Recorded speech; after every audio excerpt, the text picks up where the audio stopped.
O primeiro teste que eu vou mostrar para vocês é o teste de Dynamic Range dos tamanhos de imagem pequeno, médio e grande em RAW da D850.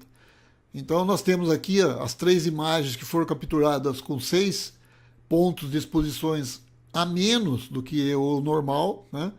E eu procedi à edição das imagens e agora nós vamos analisar essas imagens no Photoshop. Eu aumentei muito, como vocês podem ver aqui, está bastante aumentada. Então essa daqui é uma imagem, vamos ver o tamanho dela.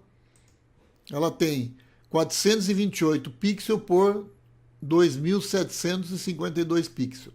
Se a gente colocar aqui em tamanho em centímetro, ela tem 35 por 23. Lembrando então que esse é o tamanho pequeno que você pode usar na D850 em RAW, tá? Então vocês podem ver aqui que aqui na medida de luz aqui, no balanço de branco ficou amarelado aqui onde é branco, né? E apareceu bastante distorção aqui nas áreas escuras aqui, tá? Então aqui nós vamos colocar, já mudou para o tamanho médio, então vamos ver o tamanho aqui. Então nós temos agora, aumentou o tamanho, 6.192 pixels por 4.128.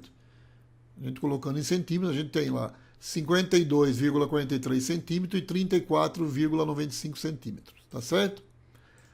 Então, olha a mudança. Então aqui, muito mais deteriorado, né?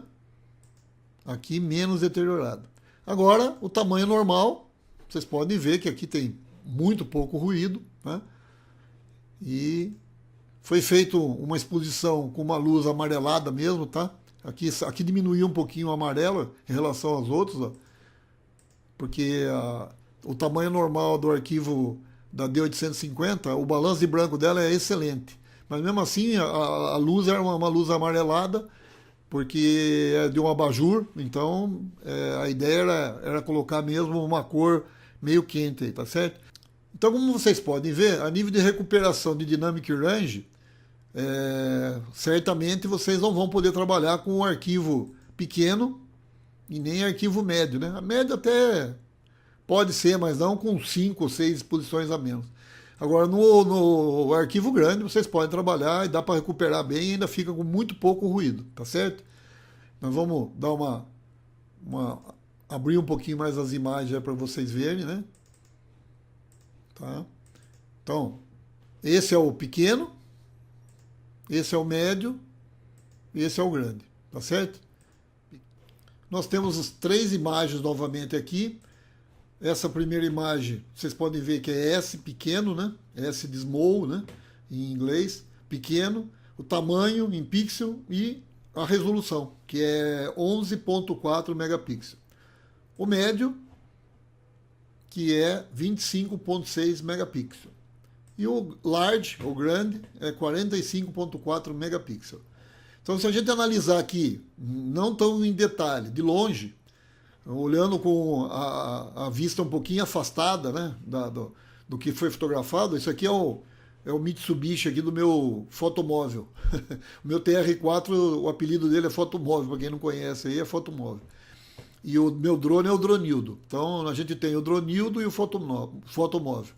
Muito bem, então aqui vocês estão vendo pequeno, aqui vocês estão vendo médio, e aqui vocês estão vendo grande. Então se vocês forem fazer uma foto que não precisa ser muito elaborada, não é complicado de luz, não tem nenhuma exigência muito grande, logicamente que vocês podem usar o arquivo médio de 25, esse daqui de 25.6 megapixels, que seriam mais ou menos a mesma quantidade de pixels da D750, por exemplo, que é uma excepcional câmera. E no caso, se vocês vão fazer uma coisa assim, que é uma fotografia na chácara, né, dos amigos, que não tem nenhum compromisso, nada, pode usar pequeno, e vocês vejam que a qualidade, quando você vê a imagem sem ver detalhes, é igual, tá certo? Então nós vamos agora colocar juntas as imagens aqui. Bom, nós estamos com as 3 imagens ampliadas aqui. Essa primeira é a pequena, que nós estamos vendo aqui do lado esquerdo, a do meio é a média, e do lado direito é a grande. Se a gente olhar aqui, por exemplo, nessa área aqui do T aqui na área do I, a gente vai poder comparar aqui com a média e com a grande, né? Então vocês podem ver que a grande tem realmente muito melhor definição aqui nas linhas, né? E no caso, aqui até a pequena aqui parece que está com melhor definição aqui, se a gente olhar aqui esses detalhes. É meio igual também. Mas vocês podem ver que é muito pequena a diferença. Mesmo olhando um tamanho maior aqui, é muito pequena a diferença. Vocês estão vendo aqui, ó, na parte de baixo aqui, dá para ter uma ideia, né? Então, para que a gente possa realmente ter uma outra ideia mais precisa, vamos ampliar aqui, né? Vamos ampliar o T aqui. Agora, mais ampliado, nós podemos ver um pouco mais de detalhe. E pode perceber, parece que a imagem, logicamente que aqui ela está distorcida, porque ela ampliou muito a imagem em relação ao tamanho dela, né? Mas parece que ela tem um pouquinho mais de nitidez aqui, né? Do que a média.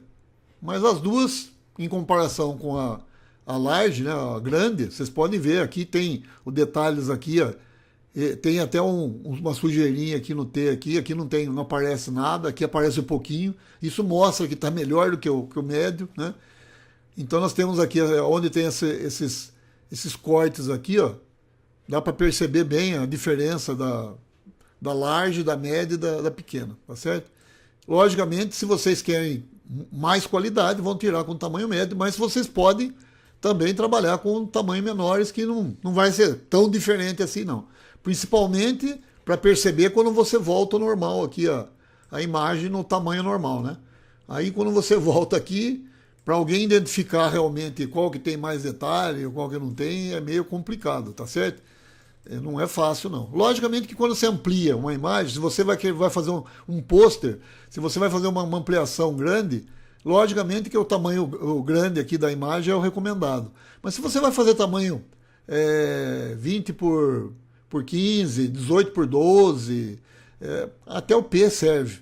Aí se você vai fazer 20 por 30, 25 por 20, a média. E a partir daí, a grande. Logicamente que se você quiser o melhor, você vai ter que realmente buscar o tamanho grande, sempre.